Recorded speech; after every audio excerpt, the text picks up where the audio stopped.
السلام عليكم ورحمة الله وبركاته.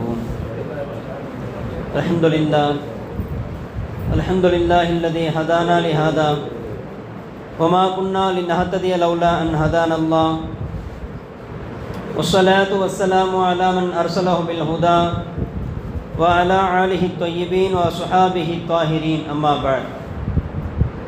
فقد قال الله تعالى في كلامه القديم والفرقان المجيد بعد أعوذ بالله من الشيطان الرجيم بفضل بسم الله الرحمن الرحيم فلا تزكوا أنفسكم هو أعلم بمن اتقى صدق الله العلي العظيم. கண்ணியத்திற்குரிய அல்லாஹ் நல்லடியார்களே, இந்த உலகத்திலே வாழக்கூடிய ஒவ்வொரு முஃமினினிடத்திலும் ஏதாவது ஒரு நல்ல அமல்கள் என்பது இருந்து கொண்டுதான் இருக்கிறது. காரணம், நாம் ஈமானை கொண்டும் நல்ல அமல்களை கொண்டும் ஏவப்பட்டவர்களாக இருக்கிறோம். எனவே இந்த உலகத்திலே வாழக்கூடிய ஒவ்வொரு முஃமினினிடத்திலும் கூடுதலாகவோ குறைவாகவோ பெரியதாகவோ சிறியதாகவோ ஏதாவது ஒரு நல்ல அமல், அதேபோல் நல்ல குணம் என்பது இயற்கையாகவே இருக்கத்தான் செய்கிறது. இருந்தாலும் கூட மார்க்கம் நமக்கு சில ஒழுக்கங்களை, ஒரு அதபை கற்றுத்தருகிறது. நம்முடைய வாழ்க்கையிலே நாம் என்ன செயல்களை செய்தாலும், எவ்வளவு உயர்ந்த குணங்கள் நம்மிடத்தில் இருந்தாலும், என்ன உயர்ந்த நிலையிலே அந்தஸ்திலே நாம் இருந்தாலும் கூட, நாம் எவ்வளோ அமல்கள் செய்தாலும் கூட நம்மை பொறுத்தவரை நான் சாதாரண மனிதன் என்று எண்ணக்கூடிய எண்ணம் தான் ஒரு மனிதனை ஒரு உன்னதமான நிலைக்கு கொண்டு செல்லும் என்பதாக மார்க்கம் நமக்கு கற்றுத்தருகிறது. இந்த உலகத்திலே உள்ள ஒவ்வொரு மனிதனுக்கும் ஏதாவது ஒரு நல்ல அமல்கள் இருக்கும். ஒருவர் தொழுகையை நியமமாக தொழக்கூடியவராக இருக்கலாம், ஒருவர் தினந்தோறும் சதகா செய்யக்கூடியவராக இருக்கலாம், ஒருவர் தன் இறைவனிடத்திலே தினந்தோறும் மன்றாடி இஸ்திக்ஃபார் செய்யக்கூடியவராக இருக்கலாம், ஒருவர் தன் ரப்பிடத்திலே அதிகமாக திலாவத் குர்ஆனை ஓதக்கூடிய பண்புடையவராக இருக்கலாம். இப்படி ஏதாவது ஒரு அமல் என்பது நம்மிடம் இருந்து கொண்டுதான் இருக்கும். அது முஃமினுடைய இயற்கை பண்பு என்பதாக சொல்லப்படுகிறது. இருந்தாலும் கூட சையதுனா அபூபக்கர் சித்தீக் ரலியல்லாஹு அன்ஹு அவர்கள் இந்த உலகத்திலே நபிமார்களுக்கு அடுத்து சிறந்தவர், அஃதலுல் பஷர், மனிதர்கள் சிறந்தவர் யார் என்று சொன்னால் சையதுனா அபூபக்கர் சித்தீக் ரலியல்லாஹு அன்ஹு அவர்கள் தான். அவர்களுக்கு ஈடாக இந்த உலகில் யாராவது உண்டா என்று சொன்னால் கற்பனையை கூட நாம் எண்ணி பார்க்க முடியாது. அவர்களுக்கு ஈடாக இந்த உலகத்தில் யாருமே கிடையாது. பெருமானார் ஸல்லல்லாஹு அலைஹி வஸல்லம் அவர்களோடு குகையிலே ஒன்றாக இருந்தவர்கள். அதே போல சையதுனா அபூபக்கர் சித்தீக் ரலியல்லாஹு அவர்களை குறித்து அவர்கள் சஹாபி என்பது இறைவன் தன்னுடைய வேதத்தை கொண்டே நிரூபித்திருக்கிறான். அதே போல இந்த உலகத்திலே முதலாக சொர்க்கத்தை கொண்டு நன்மாராயம் சொல்லப்பட்டவர்கள் சையதுனா அபூபக்கர் சித்தீக் ரலியல்லாஹு அன்ஹு அவர்கள். இவ்வளவு அந்தஸ்துகளை பெற்றிருந்தாலும் கூட தன்னை ஒரு சாதாரண மனிதராகத்தான் அவர்கள் காட்டிக்கொண்டார்கள். இந்த உலகத்திலே மிகப்பெரிய ஒரு அந்தஸ்தை பெற்றிருந்தார்கள். இருந்தாலும் கூட தன்னை ஒரு சாதாரண ஒரு எளிமையான மனிதராகத்தான் காட்டிக்கொண்டார்கள். அதனால் தான் பெருமானார் ஸல்லல்லாஹு அலைஹி வஸல்லம் இப்படி சொன்னார்கள், மன் அராத ஐ யன்துர இலா மையத்தின் யம்ஷி அலா வஜ்ஹில் அர்த். இந்த பூமிக்கு மேலே நடக்கக்கூடிய ஒரு மையத்தை பார்க்க வேண்டுமா, அபூபக்கர் சித்தீக் ரலியல்லாஹு அன்ஹு பார்த்து கொள்ளுங்கள் என்பதாக சொன்னார்கள். காரணம், அந்த அளவுக்கு எளிமையான சாதாரணமானவராக இருந்தார்கள். மதீனாவில் ஒரு பழக்கம் இருந்தது. அதாவது ஒரு பலகையிலே யாராவது ஏதாவது தேவையுடையவராக இருக்கிறார்கள், பொருளாதார தேவை இருக்கிறது, உடல் ரீதியாக தேவை இருக்கிறது, அல்லது அவருக்கு ஏதாவது சிரமம் இருக்கிறது, கஷ்டம் இருக்கிறது என்று சொன்னால் தங்களுடைய தேவைகளை இந்த பலகையில எழுதி விடுவார்கள்.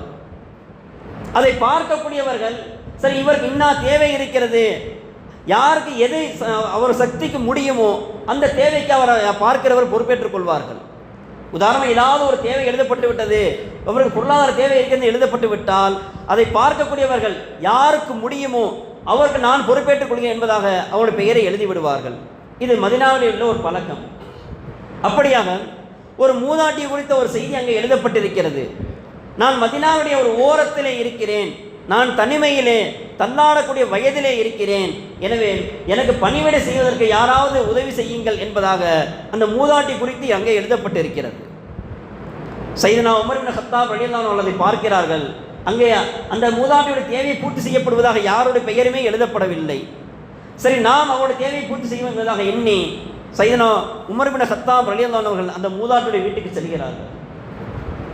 அங்கே சென்று உங்களுக்கு என்ன தேவை இருக்கிறது சொல்லுங்கள், நான் பூர்த்தி செய்கிறேன் என்று கேட்கின்ற பொழுது அந்த மூதாட்டி சொல்கிறார், இல்லையே என்னுடைய தேவைகள் எல்லாம் ஒருவர் வந்து செய்து கொடுத்து கொண்டிருக்கிறார் என்பதாக சொல்ல, இல்லை அந்த பலகையிலே உங்களை குறித்து விஷயம் எழுதப்பட்டது, யாருடைய பெயரும் எழுதப்படவில்லை, எனவே நான் வந்தேன் என்பதாக சொன்ன பொழுது அப்பொழுது சொன்னார்கள், இல்லை இல்லை, தினந்தோறும் ஒருவர் வருகிறார், வந்து என்னுடைய எல்லா தேவையிலும் எனக்கு செய்து கொடுக்கிறார் என்பதாக சொன்னார். அவர் யார் என்று கேட்க, அதெல்லாம் எனக்கு தெரியாது, வருகிறார், என்னுடைய எல்லா தேவையிலும் எனக்கு செய்து கொடுக்கிறார் என்பதாக சொல்கிறார்கள். அப்படியா, அவர் எப்பொழுது வருகிறார் என்று கேட்க, அதிகாலை நேரத்தில் வந்து செல்கிறார் என்பதாக சொல்கிறார்கள். சையதுனா உமர் இப்னு கத்தாப் ரலியல்லாஹு அவர்கள் அதை யார் என்று பார்த்து விட வேண்டும் என்று எண்ணி மறுநாள் காலை சுபுஹுடைய நேரத்தில் வருகிறார்கள். வந்து பார்த்தால் அந்த மூதாட்டியுடைய எல்லா தேவைகளும் பூர்த்தி செய்யப்பட்டு இருக்கிறது. அந்த மூதாட்டியத்தில் கேட்கிறார்கள், வந்தாரா என்று. அவர் வந்து எல்லா தேவையும் முடித்து வைத்து விட்டு போய்விட்டார் என்பதாக சொல்கிறார்கள். மறுநாள் அது யார் என்று பார்க்க வேண்டும் என்ற ஆர்வம் இன்னும் அதிகரிக்கிறது. மறுநாள் ஹஜ்ஜத்துடைய நேரத்திலே வருகிறார்கள். அப்பொழுது வந்து பார்த்தாலும் அந்த மூதாட்டிய எல்லா தேவையிலும் பூர்த்தி செய்யப்பட்டிருக்கிறது. சையதுனா உமர் ரலியல்லாஹு அன்ஹு இன்னும் ஆர்வம் அதிகரிக்கிறது, யார் என்று தெரிந்து கொள்ள வேண்டும் என்ற ஆர்வம் அதிகரிக்கிறது. எனவே மூன்றாவது நாள் அந்த இரவு முழுவதும் அங்கேயே தங்கி விடுகிறார்கள். பார்க்கிறார்கள், ஹஜ்ஜத்துல் நேரத்திற்கு முன்பாக அமீருல் முஃமினீன் ஜனாதிபதி அபூபக்கர் சித்தீக் ரலியல்லாஹு அன்ஹு அவர்கள் வருகிறார்கள். வந்து அந்த மூதாட்டியினுடைய வீட்டை கூட்டி பெருக்கி அவருக்கு தண்ணீர் பிடித்து வைத்து அவருக்கு தேவையான உணவை சமைத்து வைத்து எல்லா தேவையும் செய்து வைத்து விட்டு சாதாரண நபராக சென்று விடுகிறார்கள். தன்னுடைய தேவையை பூர்த்தி செய்து கொடுப்பவர் ஜனாதிபதி என்பது அந்த மூதாட்டிக்கும் தெரியாது. அபூபக்கர் சித்தீக் ரலியல்லாஹு அன்ஹு அவர்கள் தாம் செய்யக்கூடிய பணியை வெளியே காட்டிக்கொள்ளக்கூடாது என்பதற்காக சாதாரணமாக சென்று விடுகிறார்கள். அதனால்தான் பெருமாள் ஸல்லல்லாஹு அலைஹி வஸல்லம் சொன்னார்கள், பூமிக்கு மேலே நடக்கக்கூடிய மையத்தை பார்க்க வேண்டுமா, அபூபக்கரை பார்த்துக் கொள்ளுங்கள் என்பதாக சொன்னார்கள். காரணம், அந்த அளவுக்கு சாதாரண மனிதராக தன்னுடைய தான் உயர்ந்தவன், தான் அந்தஸ்து பெற்றவன் என்ற ஒரு நிலை இல்லாமல் தன்னை ஒரு சாதாரண மனிதராக காட்டிக்கொண்டார்கள். சையதுனா உமர் இப்னு கத்தாப் ரலியல்லாஹு அன்ஹு குறித்து வருகிறது. அவருடைய வரலாற்று குறிப்பிலே எழுதுகிறார்கள், அவர் தஹஜ்ஜத்துடைய நேரத்திலே இறைவனிடத்தில் கேட்கக்கூடிய துஆக்கள் பிரதானமான துஆ என்னவென்று சொன்னால், அல்லாஹும்ம ஜஅல்னி ஃபீ ஐனி ஸகீரா, யா அல்லாஹ் என்னுடைய பார்வையிலே என்னை ஒரு தாழ்ந்தவனாக சாதாரண மனிதனாக காட்டு, வஜஅல்னி ஃபீ அயுனின் நாஸி கபீரா, அதே நேரத்திலே மக்களுடைய பார்வையிலே என்னை கண்ணியமானவனாக என்னை உயர்ந்தவனாக காட்டு என்பதாக சையதுனா உமர் இப்னு கத்தாப் ரலியல்லாஹு அன்ஹு துஆ கேட்கிறார்கள் என்பதாக அவருடைய வரலாற்று குறிப்பில் எழுதி காட்டுகிறார்கள். இந்த உலகத்திலே அல்லாஹ் ஷைத்தானை குறித்து சொல்லுகிறான், இன்னஹு லக்கும் அதுவும் முபீன், அவன் உங்களுக்கு பகிரங்கமான எதிரி என்பதாக அல்லாஹ் சொல்லி காட்டுகிறான். வேறொரு இடத்தில் அல்லாஹ் சொல்கிறான், இன்ன கைத ஷைத்தானி கான லஈஃபா, ஷைத்தானுடைய சூழ்ச்சி பலகீனமானது என்பதாக அல்லாஹ் சொல்லி காட்டுகிறான். எந்த இறைவன் ஷைத்தான் தான் உங்களுக்கு மிகப்பெரிய விரோதி என்று சொன்னானோ அதே இறைவன் தான் அதே ஷைத்தானை குறித்து சொல்கிறான், அவனுடைய சூழ்ச்சி பலகீனமானது என்பதாக. எந்த அடிப்படையை சொல்கிறான் என்று பார்த்தால் நஃப்ஸை அடிப்படையாக வைத்து சொல்கிறான். ஷைத்தான் இந்த உலகத்தில் உள்ள எல்லா மனிதனும் வழிகெடுத்தான். ஆனால் அந்த ஷைத்தான் வழிகெட்டதுக்கான காரணம் அவனுடைய நஃப்ஸ் தான். அவனுடைய நஃப்ஸிலே ஏற்பட்ட எண்ணம் தான், தான் உயர்ந்தவன், உயர்ந்த அந்தஸ்தை பெற்றிருக்கிறோம், நாம் எப்படி அவருக்கு சஜிதா செய்வது என்ற அவனுடைய நஃப்ஸில் ஏற்பட்ட அந்த எண்ணம் தான் அவனுடைய அழிவிற்கான காரணம் என்பதாக சொல்லி காட்டுவார்கள். சையதுனா அபூபக்கர் சித்தீக் ரலியல்லாஹு அந்தஸ்து இன்று வரை உயர்ந்து கொண்டிருக்கிறது என்று சொன்னால் அவர் தன்னை ஒரு சாதாரண மனிதராக எண்ணியதுதான் அவருடைய அந்தஸ்து உயர்வுக்கான காரணம் என்பதாக சொல்லி காட்டுவார்கள். ஆக கண்ணியத்திற்குரியவர்களே, நாமும் நம்முடைய வாழ்க்கையிலே நம்முடைய எந்த ஒரு நிலையில் இருந்தாலும் நம்மை குறித்து சாதாரண ஒரு எண்ணம் வர வேண்டும் என்று சொன்னால் ஒரு இரண்டு நிலைகள் நம்மை குறித்த அந்த எண்ணம் என்பது எப்பொழுதும் நினைவில் இருந்து கொண்டே இருக்க வேண்டும். ஒன்று, அல்லாஹ்விற்கு சத்தார் என்ற ஒரு திருநாமம் இருக்கிறது. அதாவது குறைகளை, நம்முடைய குற்றங்களை மறைக்கக்கூடியவன் என்ற ஒரு பெயர் இருக்கிறது.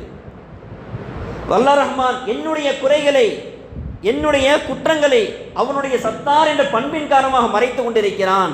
அதனால்தான் நான் இன்று வரை கண்ணியமாக வெளியே நடமாடி கொண்டிருக்கிறேன்.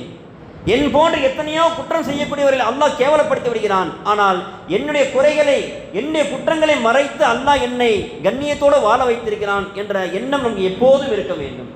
இரண்டாவது, நம்முடைய வாழ்க்கையில் நமக்கு எது கிடைத்தாலும், கல்வியோ பணமோ அந்தஸ்தோ பொருளாதாரமோ பதவியோ எது கிடைத்தாலும் மினல்லா இலல்லா, அல்லாவின் பொறுத்தது எனக்கு வந்தது, அது இறைவனிடமே சென்றுவிடும் என்ற எண்ணம் நமக்கு எப்போதும் இருந்து கொண்டே இருக்க வேண்டும்.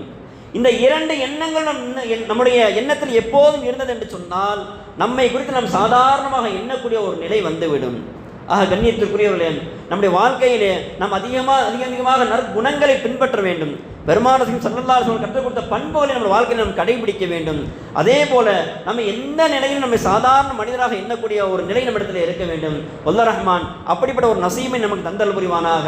சையதுனா உமர் இப்னு கத்தாப் ரலியல்லாஹு அன்ஹு கேட்டார்களே, யா அல்லாஹ், என்னுடைய பார்வையில் என்னை சாதாரண மனிதராகவும் மக்களுடைய பார்வையில் என்னை உயர்ந்தவனாகவும் காட்டி என்று துஆ செய்தார்களே, அப்படிப்பட்ட ஒரு நசீமை நமக்கு தந்தல் புரிவானாக.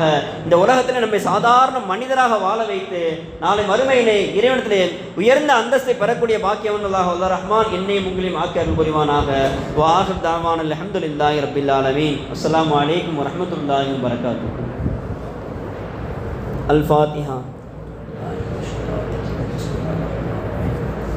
அல்ஹம்துலில்லாஹ்.